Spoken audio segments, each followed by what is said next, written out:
We all know people pleasing hurts us. That's not a secret. In my last video, I talked about how it hurts us on some really deep levels, but that's often where we put our focus. We feel like when we try and keep other people happy, we're giving. But in reality, I'm going to share in this video how we're often taking. The first way that people pleasing takes is that it takes away the opportunity for other people to have a truly healthy relationship with you. How many times has someone called you and you look at the phone and you see the name and you're like, nope, and you put it down because you don't know if that person is calling to have a real conversation with you and to catch up with you, or if they're likely to ask you for a favor. It might be someone at work that you avoid because they're constantly asking you to do a project for them or pick up a shift for them or cover for them in some way. So it's just easier to avoid them altogether. Has a family member ever called you up with a sad story and asked you for money, so you gave them money? And I will say, if you ever hand over money to somebody, it should be a gift, because that's going to create a whole other set of issues if you're ever expecting the money back. So what happens if a family member calls and they tell you their sad story, you give them some money to help them out, you feel like you're being kind, and a couple of weeks later it shows up on their socials that they're out having fun doing something that clearly costs money, and now you're sitting there upset because you felt like you were helping them out and that you were taken advantage of. It might be something that goes even deeper with a significant other that you're with every day, and you feel like maybe they're taking in a certain way and you're constantly giving, and that's not going to build a healthy relationship. What that's going to build is resentment. In all these kinds of situations, you're not going to build a healthy relationship. What you're going to build is resentment and rifts. And what's really sad is the other person might not even realize that that resentment or that rift is building. If you paste a smile on your face and you act like everything's okay, or you're happy to help out and do these things, the other person might not even be aware at all that you're upset or that you're feeling taken advantage of. You have to have the courtesy and the courage to be honest with other people, even if it's uncomfortable, so that they have the opportunity to fix that relationship and to build that relationship in a real way. Yes, there are people who take advantage of you. They know they're taking advantage of you. They have no problem taking advantage of you as long as you're going to keep letting them do it. And those people, if you have an honest conversation with them, they're not going to be around for very long.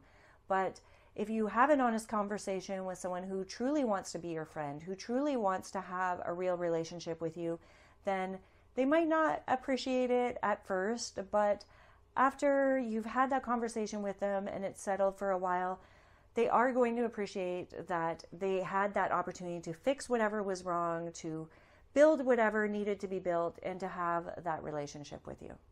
Not only does people pleasing take away the opportunity from other people to have a real relationship with you, it might even take away the opportunity for them to even know the real you and to have a deeper relationship with the real you.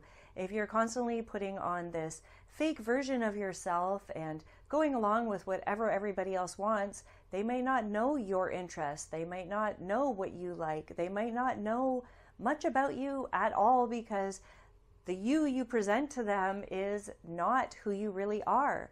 They might miss out on an opportunity to get to know a really great person. People pleasing often takes from the people that really matter in the form of time and energy.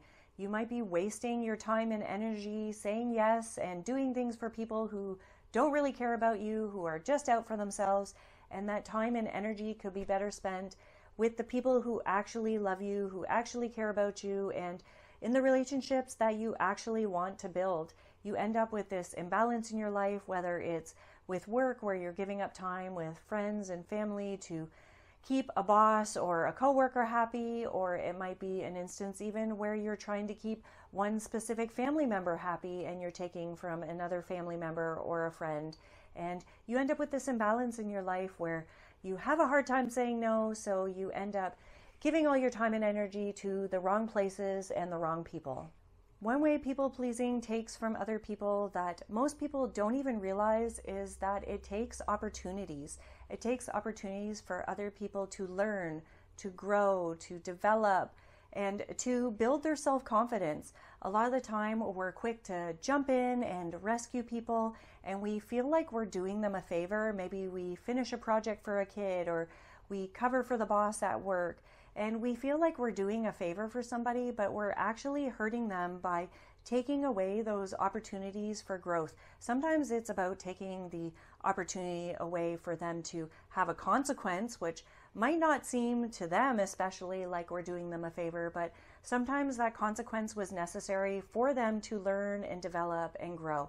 It might be something too as simple as maybe someone at work asks you how to do something, and instead of teaching them and helping them learn how to do it themselves, you just jump in and you do it for them because it's quicker and it's easier, but you're taking that opportunity for them to learn and to grow and to figure it out, sometimes even for themselves. It might be really frustrating. There have been times where I've asked my husband for help with something to do with computers. He's really good with computers, and I'll ask him for help with something. And if it's something completely new, he might show me, and that's great because he's helping me out and I'm actually learning. But sometimes he'll say, figure it out, or try and figure it out, and I might be frustrated at the time. Even at work, there might be times where I'm frustrated, where someone doesn't just give me the answer, but then I take the time to learn and to figure it out for myself. And not only do I learn more that way, but I also have that confidence. If you constantly jump in and you do things for people, you might be taking away that opportunity to have them build their confidence and realize what they're capable of without other people doing things for them. People pleasing doesn't hurt just us. It hurts other people, and it takes from them in the form of real and healthy relationships. It takes time and energy from people and things that really matter, and it takes opportunities for growth and learning and confidence building in other people. In the next video, I'm going to talk about how we can try to stop people pleasing. It's still a work in progress for myself, but if you have any comments about this video or anything you'd like to share, please leave it down below, and I hope to see you in the next video. In this video, I'm actually what we focus on when we talk about people pleasing. That we take when the first way,